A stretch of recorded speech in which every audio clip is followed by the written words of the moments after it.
पितामह भीष्म, पितामह भीष्म, पहचाना मुझे? मैं द्रौपद पुत्र शिखंडी हूँ। तुम्हें अपनी पहचान बताने की क्या आवश्यकता है शिखंडिनी? परंतु तुम युद्ध भूमि पर क्या कर रही हो? जाओ, मैं नारियों से युद्ध नहीं करता। मेरा नाम शिखंडिनी नहीं है। मैंने नारी के रूप में जन्म अवश्य लिया था, तब मेरा नाम शिखंडिनी था। पर अब मैं पुरुष बन गया हूँ। मेरा नाम अब शिखंडी है, वीर शिखंडी।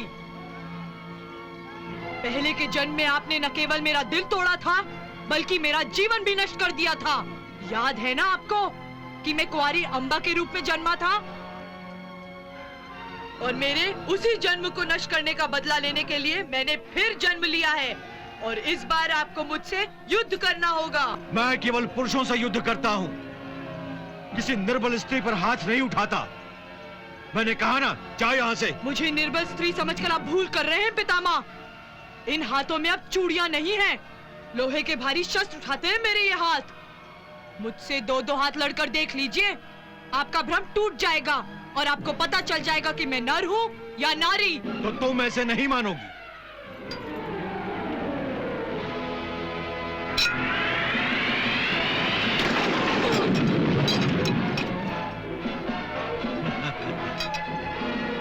जाओ बेटी जाओ, पहले अपना रथ ठीक कराओ, उसके बाद युद्ध करने की सोचना। चलो सारथी।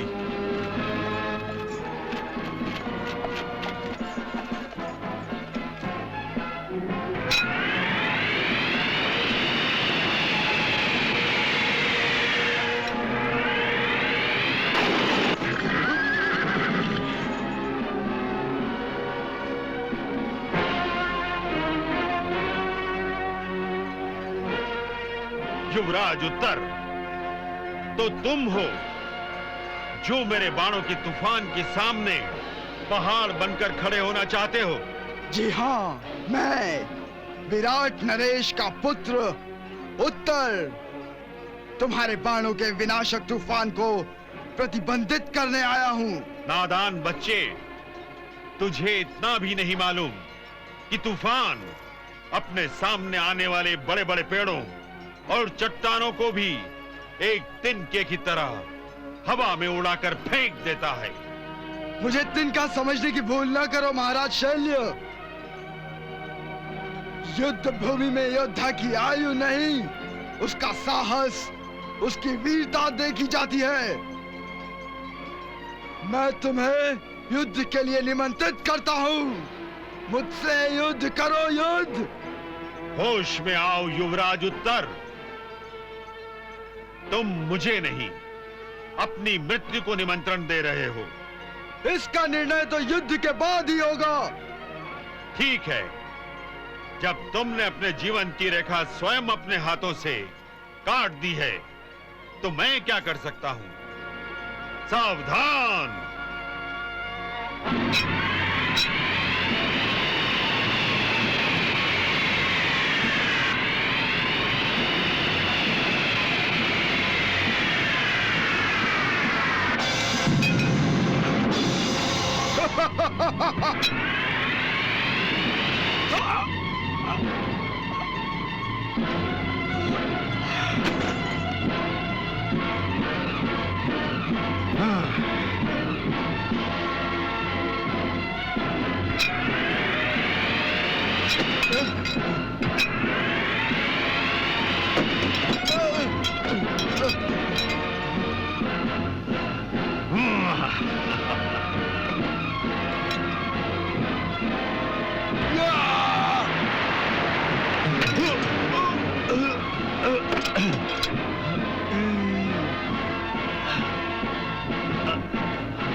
शाबाश मेरे वीर पुत्र उत्तर, शाबाश। तुमने युद्ध भूमि पर अपने प्राणों का बलिदान देकर क्षत्रिय धर्म का पालन किया है। पुत्र उत्तर, आज तुम्हारा पिता तुम्हें अपनी छाती से नहीं लगा सकता, परंतु तुम्हारे पिता का सीना तुमने आज गर्व से फुला दिया है। कौन ऐसा क्षत्रिय पिता होगा जिसे अपने पुत्र के वीर गति प्राप्त होने पर गर्व नहीं होगा?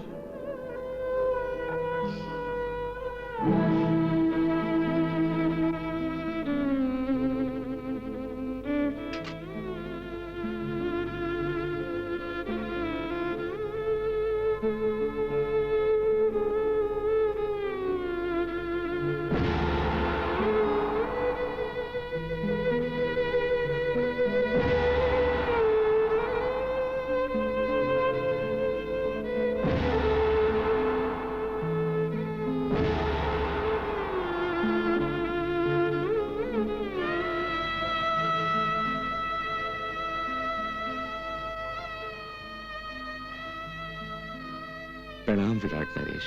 प्रणाम। महाराज विराट, आपके पुत्र युवराज उत्तर ने युद्ध भूमि पर जिस शौर्य का प्रदर्शन किया है, उसने हम सबको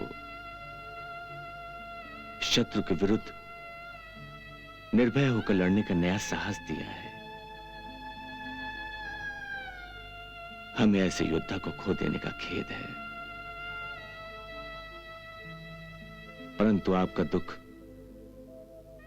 हमसे अधिक है, क्योंकि आप उत्तर के पिता हैं। इसीलिए हम सब ये दुख बांटने आए हैं। क्षमा करें धर्मराज, युवराज उत्तर का दुख मुझे नहीं है और ना ही वो मरा है।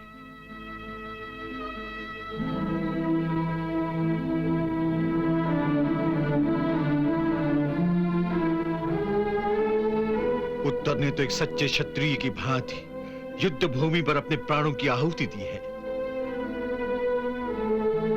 मुझे गर्व है कि मेरे पुत्र को वीर गति प्राप्त हुई है।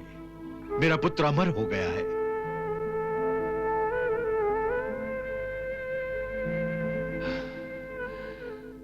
वाह महाराज वाह, आपने ये कहकर हमारे साहस को और बढ़ा दिया है। वाह महाराज, आप धन्य हैं। इस धर्म युद्ध में मेरा एक ही पुत्र काम आया है। यदि मेरे 100 पुत्र होते तो भी मैं उन्हें धर्म के नाम पर भेंट चढ़ा देता, सबका जन्म सफल हो जाता। वाह वाह वाह, वाह। विराट नरेश, धर्म के प्रति हम आपकी इस भावना की प्रशंसा करते हैं, सम्मान करते हैं और उस रणबांकुरे पर अभिमान करते हैं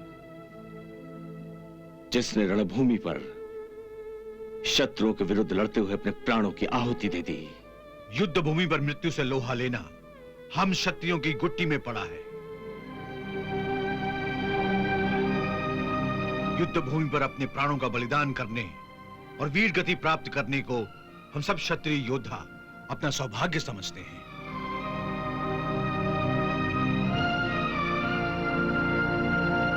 परंतु हमें यह भी याद रखना है कि हमारा उद्देश्य केवल वीर गति प्राप्त करना नहीं है। आज शत्रु सेना ने हमारे जितने योद्धाओं का वध किया है, कल हमें इससे अधिक कौरव योद्धाओं को नरक पहुंचाना है। इसलिए कल की रणनीति हमें आज ही तय कर लेनी चाहिए। अवश्य महाराज।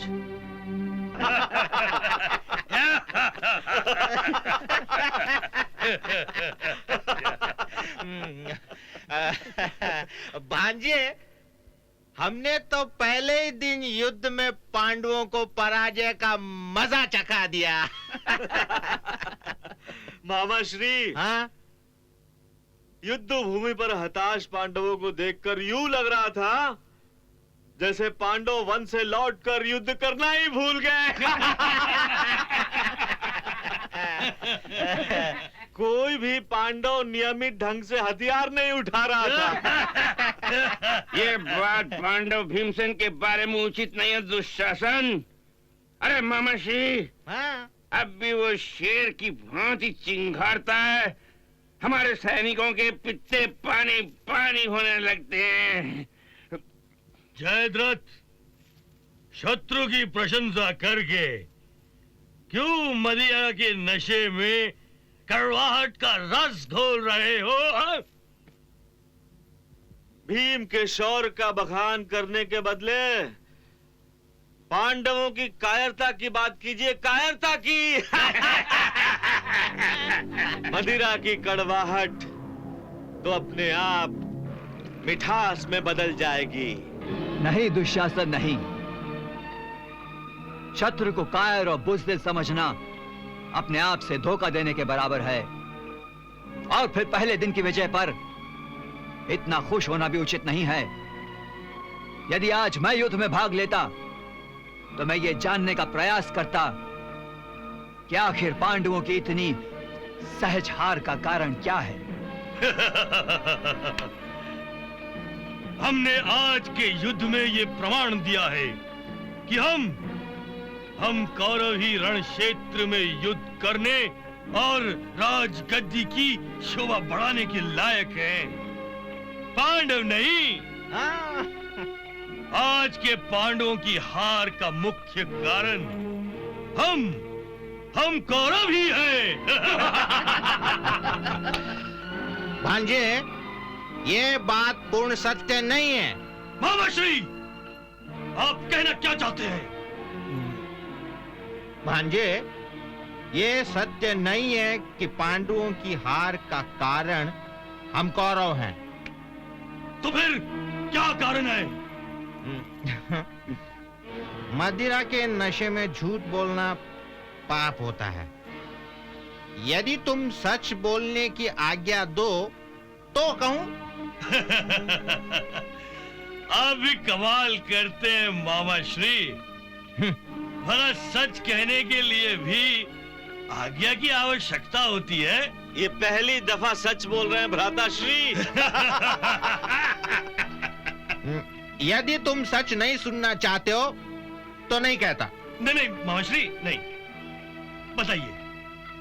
बताइए क्या कारण है? पांडवों की हार का असल कारण है पितामह। ओ मामा श्री, ये तो हम भी जानते हैं। भांजे, तुम ये तो जानते हो कि तुम्हारी जीत का कारण भीष्म पितामह है, परंतु तुम ये नहीं जानते कि पांडवों की हार का कारण भी पितामह भीष्म ही है। मामा श्री, आप नशे में बहकी बातें कर रहे हैं। हमारी समझ में तो कुछ भी नहीं आ रहा है। इसमें समझने का क्या है? सरल और सीधी बात तो ये है कि पांडव पितामह और अपने गुरुजनों के आदर के कारण जी जान से युद्ध ही नहीं कर सके। अन्यथा एक अर्जुन अकेला ही 100 कौरवों पर भारी पड़ सकता था। मामाश्री, आप हमारे शौर्य का अपमान कर रहे हैं। पियो और पियो, इतनी पियो कि तुम्हारा मुंह बंद रहे और तुम्हारी ये उल्टी सीधी बातें हमें सुननी ना पड़े। क्षमा युवराज, क्षमा।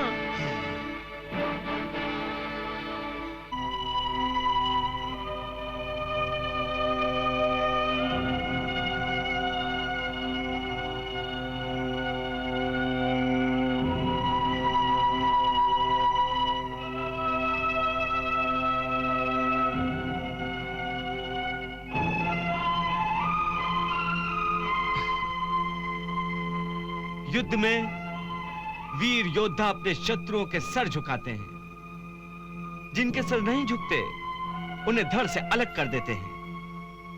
परंतु आप सब तो वीर योद्धा होकर सर झुका रहे हैं। शत्रु हमसे केवल संख्या में अधिक हैं, परंतु शौर्य, वीरता, युद्ध क्षमता और जान लड़ा देने में हम किसी से कम नहीं हैं। हां, हम में एक कमी थी, दृढ़ संकल्प की। इस संबंध में हमें कौरवों से सीख लेनी चाहिए।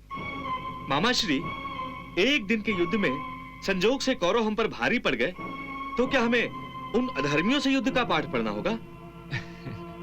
नहीं अभिमन्यु, हम अपनी भूल को संजोग कहकर शत्रु की युद्ध कुशलता पर पर्दा नहीं डाल सकते।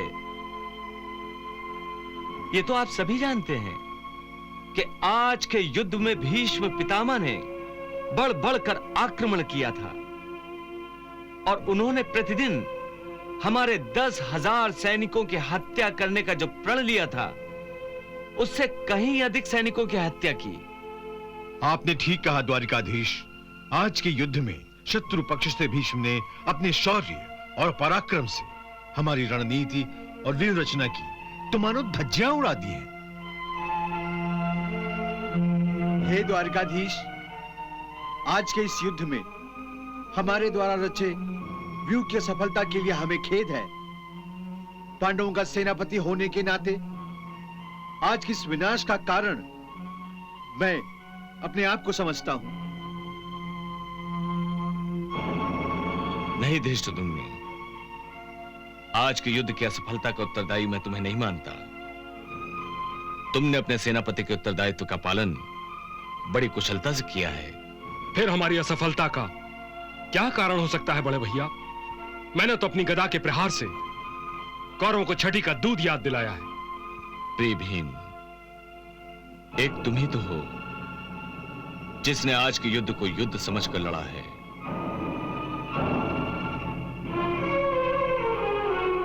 परंतु महाभारत के इस महाभयंकर युद्ध का परिणाम दोनों पक्ष के केवल 2 योद्धाओं पर निर्भर है, और वो हैं कौरव पक्ष से पितामह भीष्म और पांडव पक्ष से अर्जुन।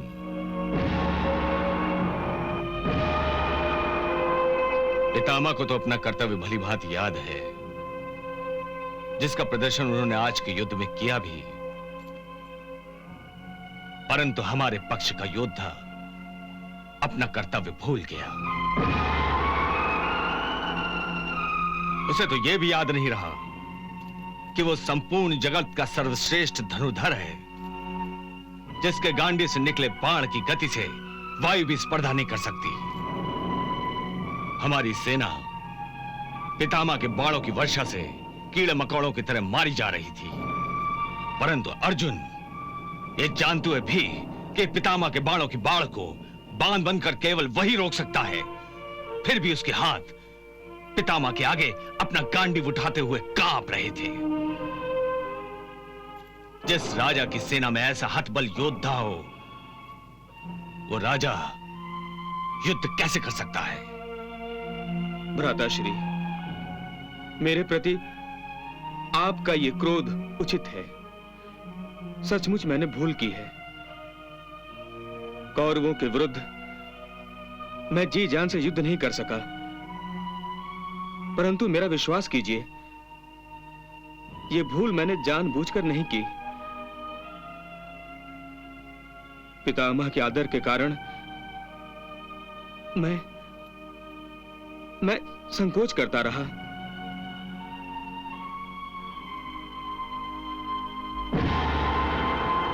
बड़े भैया, आज युद्ध में अर्जुन या अन्य योद्धाओं की भुजाओं ने अपने ज्येष्ठों के आदर में उनके विरुद्ध उठना स्वीकार नहीं किया, परंतु कल युद्ध भूमि में जब दोनों सेनाएं आमने सामने होंगी, तब अवश्य अर्जुन अपना गांडीव उठाएगा। तब अवश्य अर्जुन पितामह के सामने लोहे की दीवार बनकर खड़ा होगा।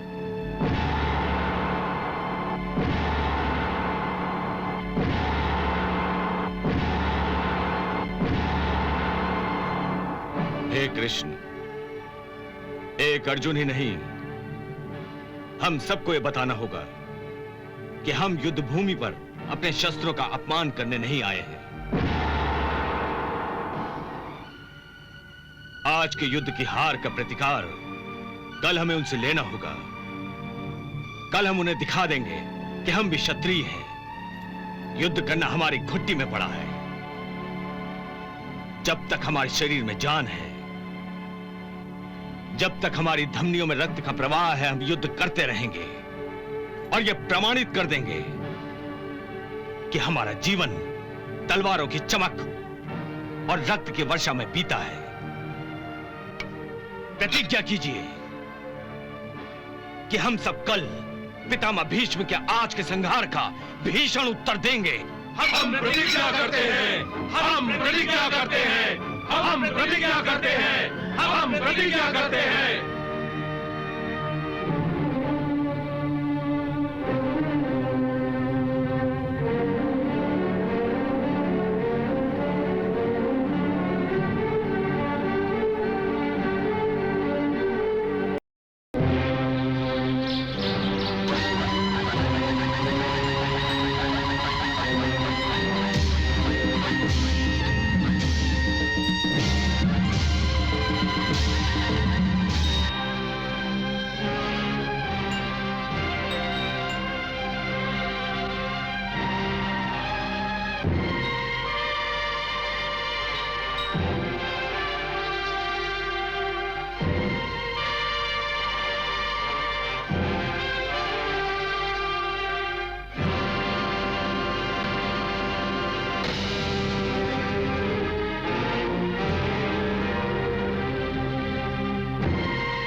कल तो पितामह ने पांडवों के छक्के छुड़ा दिए थे और कौरवों ने अपनी पहली विजय पताका लहराई थी। महाराज, केवल एक ही दिन के युद्ध से कोई अनुमान लगाना उचित नहीं है। जैसे जुए में अकस्मात पासे बाजी उलट देते हैं, वैसे युद्ध का पासा भी किसी भी क्षण पलट सकता है। जब तक भीष्म पितामह कौरवों की सेना की अगवानी कर रहे हैं, पांडव लाख सर मारे कुछ नहीं कर सकते। परंतु आज पांडव अवश्य ही अपनी जान लड़ा देंगे। भीषण युद्ध होगा आज। आक्रमण!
भ्राताश्री, इस प्रकार तो अर्जुन के बाणों की वर्षा से कौरव योद्धाओं के खून की नदियां बह जाएंगी, जिसमें कौरव योद्धाओं के लाशों के कटे हुए सर पानी के बुलबुलों की भांति तैरते हुए दिखाई देंगे। अर्जुन के तीरों की आंधी को रोकिए भ्राताश्री, रोकिए। मेरे होते हुए ऐसा नहीं हो सकता। यदि उसने गुरु द्रोण से धनुर्विद्या सीखी है तो हमने भी उन्हीं से तीर चलाना सीखा है।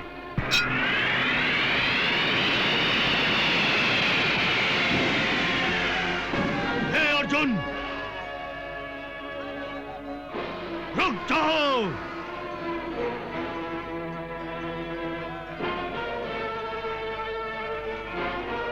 युवराज दुर्योधन, आओ आओ, युद्ध करने आए हो ना? आओ, तुम भी अपनी इच्छा पूरी कर लो। अर्जुन! दुर्योधन, मैं तो तुम्हें बड़ा बलवान समझता था, परंतु तुम तो बड़े ही दुर्बल योद्धा निकले। अपने क्रोध को भी तुम काबू नहीं कर सकते, और जो योद्धा अपने क्रोध को काबू नहीं कर पाता, वो कभी किसी पर भी विजय प्राप्त नहीं कर सकता। विजय श्री तो राजाओं के भाग्य में लिखी होती है, वनवासियों के भाग्य में तो भागना और भागते रहना ही होता है। तुम जिस धनुर्विद्या पर अहंकार कर रहे हो, उसी धनुर्विद्या से मैं तुम्हें फिर से वन का रास्ता दिखाऊंगा।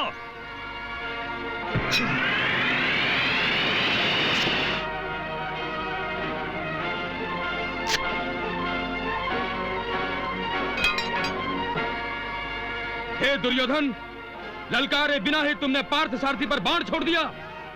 तुम जैसे अधर्मी से धर्म युद्ध की आशा करना ही व्यर्थ है। परंतु मैं तुम्हें युद्ध के लिए ललकारता हूं।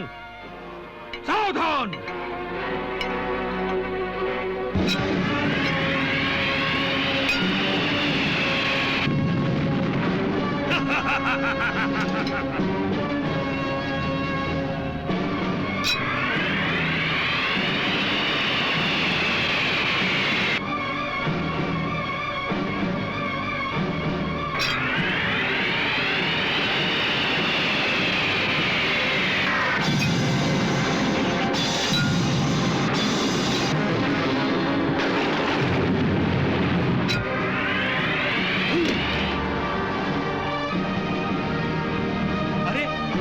दुर्योधन के प्राण संकट में है, हमें उन्हें बचाना चाहिए। चलो चलो। नहीं,